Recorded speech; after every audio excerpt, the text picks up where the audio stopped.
Counselling എന്നുള്ളൊരു concept ജനങ്ങളുടെ ഇടയിലേക്ക് വന്നത് അല്ലേ. ഞാൻ ശരിക്കും 1981 കൗൺസിലിംഗ് പഠനം ആരംഭിച്ച ആളാണ്. 81 നിങ്ങളൊക്കെ ജനിക്കുന്നത്. സോ അപ്പോൾ പിന്നെ 81 വെള്ളൂർ പോയി പഠിച്ച ആളാണ്. അന്നൊന്നും ഈ കൗൺസിലിംഗ് ഒന്നും കേൾക്കാനേ ഇല്ല. അപ്പോൾ അന്ന് പിന്നെ ഡി അഡിക്ഷൻ സെൻറ്റേഴ്സ് കേൾക്കാനില്ല. ഇപ്പം ഇഷ്ടം പോലെയുണ്ട്. അപ്പോൾ എൻ്റെ ഫാദർ സത്യത്തിൽ ഒരു ആൽക്കഹോളിക് ആയിരുന്നു. ഞാൻ അതുകൊണ്ടാണ് എൻ്റെ ജീവിതം കൗൺസിലിങ്ങിലേക്ക് തിരിയാനൊരു കാരണം അതാണ്. സോ അന്ന് ഇങ്ങനെ എനിക്ക് പിന്നെ ഒരു മനഃശാസ്ത്രം എന്നൊരു മാസികയുണ്ട്. ഇപ്പം അതൊന്നും ഇല്ല.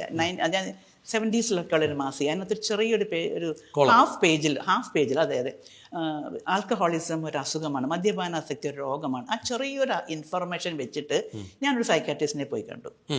അപ്പോൾ എനിക്കറിയാം എന്തോ something related with mental health. So അവിടെ പോയി കണ്ടു. അപ്പോൾ ആ പുള്ളിക്കാരൻ അതിശയിച്ചു പോയി. കാര്യം ഒരു പെൺകുട്ടി